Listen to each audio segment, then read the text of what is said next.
हाँ जी बेटा, वाहिगुरू जी का खालसा वाहिगुरू जी की फतेह। सो बेटा अज ਦੇ ਲੈਕਚਰ ਵਿੱਚ ਅਸੀਂ ਅੱਗੇ ਸੋਲਿਡ ਸਟੇਟ ਦਾ ਨੈਕਸਟ ਟੌਪਿਕ ਆ ਜਿਹੜਾ ਉਹ ਅਸੀਂ ਰੀਡ ਕਰਾਂਗੇ, ਠੀਕ ਹੈ, ਸਟੱਡੀ ਕਰਾਂਗੇ ਔਰ ਉਹਨੂੰ ਡਿਸਕਸ ਕਰਾਂਗੇ। ਸੋ ਬਹੁਤ ਈਜ਼ੀ ਹੈ ਔਰ ਬਹੁਤ ਹੀ ਇੰਟਰਸਟਿੰਗ ਵੀ ਹੈ। ਸੋ ਬੇਟਾ ਪਹਿਲੀ ਗੱਲ ਤੁਹਾਨੂੰ ਤਾਂ ਰੇਡੀਅਸ ਆਫ ਐਟਮ ਬਾਰੇ ਪਤਾ ਹੋਣਾ ਚਾਹੀਦਾ ਇਹਦੇ ਲਈ, ਠੀਕ ਹੈ। ਸੋ ਰੇਡੀਅਸ ਆਫ ਐਟਮ ਕੀ ਹੁੰਦਾ? ਸਪੋਜ਼ ਕਰੋ ਦੋ ਐਟਮਸ ਹੈ, ਠੀਕ ਹੈ। ਉਹਨਾਂ ਦੇ ਸੈਂਟਰ ਨੂੰ ਜਦੋਂ ਅਸੀਂ ਜੁਆਇਨ ਕਰ ਦਿੰਦੇ ਹਾਂ, ਨਿਊਕਲੀਅਸ ਪੁਆਇੰਟ ਨੂੰ ਜਦੋਂ ਅਸੀਂ ਜੁਆਇਨ ਕਰ ਦਿੰਦੇ ਹਾਂ, ਤੇ ਜਿਹੜਾ ਡਿਸਟੈਂਸ ਆਉਂਦਾ ਦੈਟ ਇਜ਼ ਡੀ, ਠੀਕ ਹੈ। ਅਗਰ ਤੁਸੀਂ ਡੀ ਤੋਂ ਬੇਟਾ if you have to find the radius from this given D, then r radius will be equal to D by 2। मतलब तुसी डी नू हाफ कर दोगे तुहाडे कोल रेडियस आ जाएगा एटम दा। क्लीयर? और अगर बेटा असी एज लेंथ यूनिट सैल दी एज लेंथ की गल करनी आ, सो एज लेंथ किहदे बराबर हुंदी सानू पता। मान लो क्यूबिक यूनिट सैल जिहदी लेंथ ब्रैथ हाइट सब कुछ इक्वल आ, सो एज लेंथ असी ए दे नाल जिहड़ी आ वो डिनोट करते। ਹੁਣ ਅਸੀਂ ਬੇਟਾ ਰਿਲੇਸ਼ਨ ਕੱਢਣਾ between the radius of atom and edge length of unit cell, ਔਰ ਵੱਖ-ਵੱਖ ਯੂਨਿਟ ਸੈਲਸ ਜਿਹੜੀਆਂ ਯੂਨਿਟ ਸੈਲ ਦੀਆਂ ਟਾਈਪਸ ਆ ਉਹਨਾਂ ਨੂੰ ਅਸੀਂ ਕੰਸੀਡਰ ਕਰਕੇ ਇਹ ਰਿਲੇਸ਼ਨ ਫਾਈਂਡ ਆਊਟ ਕਰਾਂਗੇ। ਕਲੀਅਰ?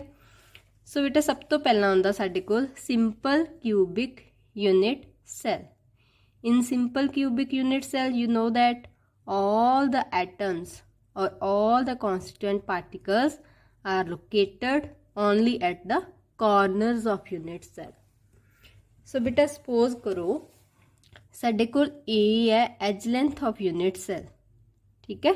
सो असी कोई एक एज लेंथ असी कंसीडर कर लेने। सपोज करो असी आ वाली कीती हुई है नीचे वाली, ਇਹਦੇ ਚ ਜਿਹੜੇ ਆ ਦੋ ਕਾਰਨਰ ਦੇ ਐਟਮਸ ਹੈ, ਵੈਸੇ ਤੇ ਇਹਨਾਂ ਦੇ ਸੈਂਟਰ ਹੀ ਸ਼ੋ ਕੀਤੇ ਹੋਏ ਤੁਹਾਨੂੰ ਮੈਂ ਅੱਗੇ ਵੀ ਦੱਸਿਆ ਸੀ। ਸੋ ਇਹ ਐਟਮ ਕੰਪਲੀਟਲੀ ਤੁਸੀਂ ਇਸ ਤਰ੍ਹਾਂ ਡਰਾ ਕਰੋਗੇ ਨਾ, ਦੋਨੋਂ एक दूजे ਨੂੰ टच करते होणगे और ये दोनों तुसी एटम्स इस तरह ड्रॉ करोगे। मतलब ਇਹਦਾ भी अद्धा ਜਿਹੜਾ हिस्सा मतलब रेडियस ਜਿਹੜਾ इधर आ रहा, ਇਹਦਾ रेडियस इधर आ रहा, ठीक है, क्योंकि हाफ इधर होएगा हाफ इधर होएगा। सो टोटल साडे कोल एज लेंथ ए किहदे बराबर आ जाएगी? 2r ਦੇ बराबर। ਜਾਂ ਤੁਸੀਂ ਇਹਨੂੰ ਕੀ ਲਿਖ ਸਕਦੇ ਹੋ? r is equal to a by 2। मतलब रेडियस किहदे बराबर होएगा? एज लेंथ नूं तुसीं हाफ कर दोगे। क्लीयर? ये सीगा simple cubic unit cell. Next बेटा टाइप जिहड़ी साडे कोल आउंदी है that is face centred cubic unit cell. हुण फेस सेंटर्ड विच भी तुहानूं पता हुंदा कि एक तां एटम्स साडे कोल हुंदे आ कॉर्नर्स ते, और हर फेस दे सेंटर दे विच टोटल 6 फेसिस है क्यूब दे। सो इहदे सेंटर विच अबव वाले दे, बिलो, लैफ्ट, राइट, एक इन फ्रंट एक इन बैक, ठीक है। टोटल जिहड़े ब्लैक कलर ना शो किते dots that is on the centre of the faces of the cube. Clear? हुण बेटा मैं कोई एक फेस नूं कंसीडर करना है, कोई एक फेस इदा भी तुसीं ये ड्रॉ कर लो। हाँ जी, एक फेस मैं लिया सिर्फ अपर वाला जिसनूं मैं मार्क किया होया, ठीक है, वैज शेप च वो वाला फेस कंसीडर किया है। और ਉਹਦੇ ਵਿੱਚ ਐਟਮਸ ਕਿੱਦਾਂ ਪਏ ਸਿਰਫ ਇਹ ਫੇਸ ਦੇ ਵਿੱਚ ਦੇਖਣੇ। ਇੱਕ ਐਟਮ ਤੇ ਕਾਰਨਰ ਤੇ ਪਿਆ, ਚਾਰੋਂ ਕਾਰਨਰ ਤੇ ਪਏ ਹੋਏ ਤੁਹਾਨੂੰ ਪਤਾ, ਔਰ ਇੱਕ ਫੇਸ ਦੇ ਸੈਂਟਰ 'ਚ ਹੈ। ਸੋ ਜਦੋਂ ਤੁਸੀਂ ਐਟਮ ਨੂੰ ਫੁੱਲੀ ਡਰਾ ਕਰੋਗੇ ਤੁਹਾਡੇ ਕੋਲ ਇਦਾਂ 3 ਐਟਮਸ ਜਿਹੜੇ ਆ ਉਹ ਆਉਣਗੇ। ਪਹਿਲਾਂ ਉਹਨਾਂ ਦੇ ਸਿਰਫ ਸੈਂਟਰ ਡਰਾ ਕੀਤੇ ਸੀ, ਪਰ ਅਗਰ 3 ਨਹੀਂ ਡਰਾ ਕਰਨੇ ਤੁਹਾਡੇ ਕੋਲ ਇਦਾਂ ਆਣਗੇ। ਸੋ ਟੋਟਲ ਤੁਹਾਡੇ ਕੋਲ ਇਹ ਵੀ A ਹੈ, ਤੁਹਾਨੂੰ ਪਤਾ ਐਜ ਲੈਂਥ, ਇੱਧਰ ਵੀ A ਹੈ। ਸੋ A ਤੇ ਆ ਗਿਆ 1r, 1r ए हो गया। अगले दा radius 2r, 1r plus 1r 2r, then next radius 3r, then fourth radius 4r। So total बेटा आ वाला जिहड़ा डायगनल आ जिन्हों असीं फेस डायगनल भी बोलते हैं that is equal to 4r। ये भी है। हुण देखो तुहानूं पता है हर कॉर्नर जिथे भी कॉर्नरस बन रहे हैं यूनिट सैल दे विच उत्थे एंगल 90 डिग्री ही आ रहा है ना। सो असी की करांगे, असी इहदी ट्रायंगल जिहड़ी ओहदी ड्रॉ कर लांगे। ट्रायंगल ड्रॉ करांगे तो ये चीज़ आएगी और ये एंगल 90 डिग्री का आएगा बिटवीन द एजिस, जिथे एजिस मीट कर रहे हैं उस कॉर्नर ते। सो अगर तुसी बेटा इनू simply write angle triangle draw करनी है, then you will get this side as A, edge length. This side is also A because this is also edge of the cube or unit cell. And this diagonal, what is the measure of this diagonal? From this figure we have discussed that this diagonal is of 4r units. So 4r ਦੇ ਬਰਾਬਰ ਹੋਏਗਾ। ਹੁਣ ਤੁਸੀਂ Pythagoras theorem ਪੜ੍ਹੀ ਹੈ ਨਾ। ਸੋ ਤੁਹਾਡੇ ਕੋਲ ਬੇਟਾ ਹਾਈਪੋਟੇਨਿਊਸ ਦਾ ਸਕੁਅਰ ਕਿਹਦੇ ਬਰਾਬਰ ਆਏਗਾ? base square plus perpendicular square. Base is also A, perpendicular is also A. So A square plus A square is equal to 4r square.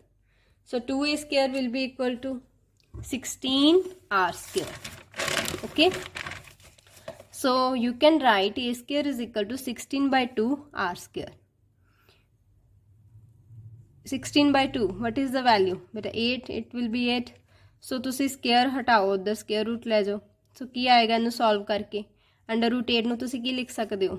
2 multiply 2 multiply 2, ए 2 बाहर आ जाएगा, अंदर की रह गया अंडर रूट 2। सो ए किदे बराबर बेटा आएगा? 2 अंडर रूट 2 आर। अगर बेटा इसे फॉर्मूले तो तुसी आर दी वैल्यू कढ़नी है, आर कितना आएगा? A over 2 under root 2। So this was the relation between radius and edge length of unit cell. For which unit cell? It was face centered cubic unit cell. The next type is beta body centered cubic unit cell. ਹੁਣ body centered ਦੇ ਵਿੱਚ ਤੁਹਾਨੂੰ ਪਤਾ ਅਸੀਂ cube ਤਾਂ ਲੈਂਦੇ ਹੀ ਲੈਂਦੇ, ਉਹਦੇ ਹਰ ਕਾਰਨਰ ਤੇ ਐਟਮਸ ਹੁੰਦੇ ਆ ਔਰ ਇੱਕ ਕਿਊਬ ਦੀ ਬੋਡੀ ਦੇ ਸੈਂਟਰ ਵਿੱਚ ਹੁੰਦਾ। ਠੀਕ ਹੈ, ਜਿਵੇਂ ਫॉर एग्जांपल ਤੁਸੀਂ ਜਿਹੜੇ ਰੂਮ 'ਚ ਬੈਠੇ ਹੋ ਹੈ ਨਾ, ਉਹ ਰੂਮ ਦੇ ਹਰ ਕਾਰਨਰਸ ਤੇ ਐਟਮ ਹੋਣਗੇ ਔਰ ਇੱਕ ਰੂਮ ਦੇ ਸੈਂਟਰ ਵਿੱਚ ਹੋਏਗਾ। ਹੁਣ ਆਪਾਂ ਇਹਨੂੰ ਕਿੱਦਾਂ ਕੰਸੀਡਰ ਕਰਨਾ? ਦੇਖੋ ਪਹਿਲਾ ਐਟਮ, ਹੁਣ ਇਹਦੇ 'ਚ ਨਾ ਆਪਾਂ ਕਿਹੜਾ ਡਾਇਗਨਲ ਦੇਖਣਾ ਪਹਿਲਾਂ ਤਾਂ ਤੁਸੀਂ ਉਹ ਸਮਝੋ ਹੈ ਨਾ। ਜਿੱਥੇ ਤੁਸੀਂ ਜਿਵੇਂ ਬੈਠੇ ਹੋ ਉਹਦੇ ਸਾਹਮਣੇ ਵਾਲੀ ਨੁੱਕਰ ਦੇਖੋ, ਕਾਰਨਰ ਦੇਖੋ, ਉਹ ਕਾਰਨਰ ਤੇ ਇੱਕ ਆਪਣੇ ਤੋਂ ਪਿੱਛੇ ਵਾਲੇ ਉਹ ਤੋਂ ਆਪੋਜ਼ਿਟ ਕਾਰਨਰ, ਉਹ ਕਾਰਨਰ ਜਿਵੇਂ ਆ ਸ਼ੋ ਕੀਤਾ ਹੋਇਆ ਬੇਟਾ ਬਾਕਸ ਹੈ। ਠੀਕ ਹੈ, this is just a cube और यूनिट सेल। क्लीयर। सो ਜਿਹੜੇ मैं एटम शो किए हुए सिर्फ ਅਸੀਂ ਉਹਨਾਂ ਨੂੰ ਕੰਸੀਡਰ ਕਰਨਾ। ਇੱਕ ਆ ਵਾਲੇ ਕਾਰਨਰ ਤੇ ਐਟਮ, ਇਹਨੂੰ ਐਜ਼ ए ਬਾਕਸ 3D ਬਾਕਸ ਮੰਨੋ।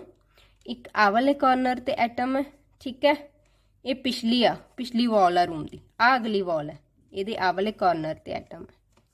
ਠੀਕ ਹੈ, ਔਰ ਇੱਕ ਅਸੀਂ ਕੰਸੀਡਰ ਕਰਨਾ ਜਿਹੜਾ ਰੂਮ ਦੇ ਸੈਂਟਰ 'ਚ ਹੈ, ਜਿਹੜਾ ਯੂਨਿਟ ਸੈਲ ਦੇ ਸੈਂਟਰ ਵਿੱਚ ਹੈ। ਹੁਣ ਅਸੀਂ ਇਹਦੇ ਤੋਂ ਇਹਦੇ ਤੱਕ ਜਾਣਾ।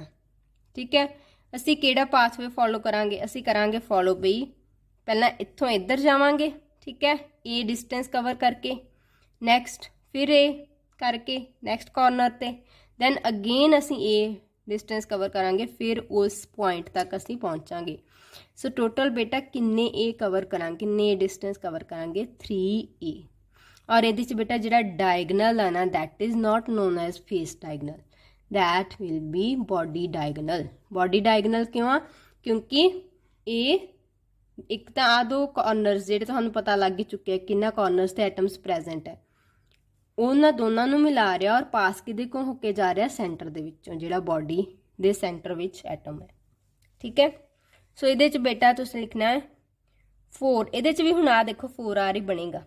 3 ਐਟਮ, ਇੱਕ ਆ ਰੈੱਡ ਵਾਲਾ ਜਿਹਦਾ ਸੈਂਟਰ ਹੈ, ਇੱਕ ਨੈਕਸਟ ਹੈ, एक उतो नैक्सट है ना। सो एदा रेडियस कितना आएगा? आर। अगले का कितना आएगा? ये वाला ऊपर वाला आर, फिर नैक्सट नीचे वाला आर, फिर अगले का रेडियस नंबर 2 का 1 ते 2 तां पाए हुए कि पहला आइटम है दूजा आइटम है, पहले तो दूजे तक जाना। सो एदा भी आर। सो टोटल बेटा रेडियस कितना आएगा साडे को? R plus r plus r plus r, that is 4r। So बेटा 4r का स्केयर कितने बराबर आएगा? तीनों ए स्केयर इन्होंने प्लस कर दो। सो थाडे कोल आ जाएगा 3a स्क्वेयर। ओके, सो 4r का स्केयर करोगे कितना आएगा बेटा? 4 4 जा 16, r square is equal to 3a square. Calculate करोगे then r square will be 3 by 16 a square. So r will be equal to under root 3 by 16 a square. So under root 3 ऊपर आ जाएगा, 4 का square 16 होंगे और ए square दा under root ए आ जाएगा, तुहाडे कोल ये वाला रिलेशन आ जाएगा। इत्थों तुसी ए दी वैल्यू भी फाइंड आउट कर सकते हो। क्लीयर बेटा। सो ये सीगा body centred cubic unit cell वास्ते। हुण बेटा तुसी कीता सी FCC फेस सेंटर्ड वास्ते, तुहाडे को आर इन्ना आया सी A/2 अंडर रूट 2। हुण तुसी ना इहनूं सिंपल करना है। सिंपल करने वास्ते you have to multiply and divide by under root 2। So if you multiply this term by under root 2 and divide by under root 2, you will get r is equal to under root 2a by 4। Clear बेटा। So ये क्यों कीता है मैं तुहानू अगे दसांगी। BCC दे विच देखो body centre दे विच r साडे कोल किन्ना आ रहा अंडर रूट 3a by 4। हुण क्यों उपर ते नीचे अंडर रूट 2 ना मल्टीप्लाई किया, ताकि जदों तुसी फार्मूला लर्न करने तो तुहानू कोई डिफिकल्टी ना आवे, बहुत ही ईजी हो जे लर्न करना। हुण देखो FCC वास्ते under root 2a by 4, BCC वास्ते अंडर रूट 3a by 4। ठीक है। सो सिंपल हो गया तुहानू याद करना। दोनों दे नाल a by 4 तो लगा, FCC च अंडर रूट 2 लगा, BCC च अंडर रूट 3।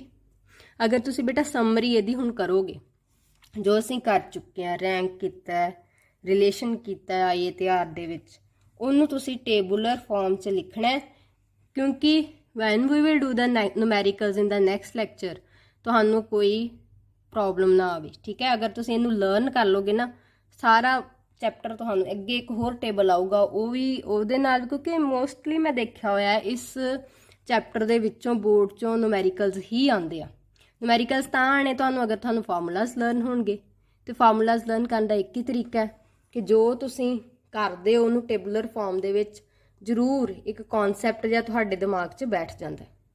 ठीक है। सो लिखो बेटा क्रिस्टल सिस्टम, दैन रैंक और atom per unit cell, then relation in A and R. तीनों लिख लो crystal system, simple cubic, face centred cubic unit cell, body centred. आ बेटा जिहड़े मैं दो नीचे कॉलम्स ड्रॉ करे या कोशिश करो इन्हां दे सामने ड्रॉ करो। परसेंटेज PE मतलब पैकिंग एफिशिएंसी, और लास्ट वाला कॉलम तुहाडे कोल आएगा परसेंटेज वॉइड्स। ठीक है। वॉइड हुंदा खाली जगह, खाली जगह की कितनी परसेंट है। पैकिंग एफिशिएंसी मतलब जो एटम्स नाल नाल लगे हुए है ना 2D दे विच 3D दे विच जो लगे हुए आ, तो किन्ने क परसेंट, सपोज करो एक डब्बा मठियाई का है ना, उहदे च असीं लड्डू लगाए हुए आ, तो किन्ने हिस्से दे विच लड्डू किन्नी जगह कवर कर रहे आ डब्बे की, तो किन्ना हिस्सा, क्योंकि जो तुसीं लड्डू लगांदे हो थोड़ी थोड़ी स्पेस दे विच रह ही जांदी है ना, तो किन्ने हिस्से जिहड़े आ वो खाली आ, that is related to void. So बेटा firstly write down simple cubic unit cell. इत्थे लिखा है रैंक और पर एटम पर यूनिट सैल, ये तुसीं पिछले लैक्चर कर रहे हो ना। सो रैंक जब atom number of atom per unit cell, for simple cubic it is 1। Relation भी कर लिया आर ते ए दे विच, वो भी लिख सकते हो तुसीं formula. So percentage packing efficiency यदि आएगी फिर बेटा 52, 100 च 52 माइनस कर दो, then that will be equal to percentage of voids 48। ठीक है। सो फेस सेंटर दी बेटा पैकिंग एफिशिएंसी हुंदी है 68%, यदि 100 चो माइनस कर दो that will be equal to 32।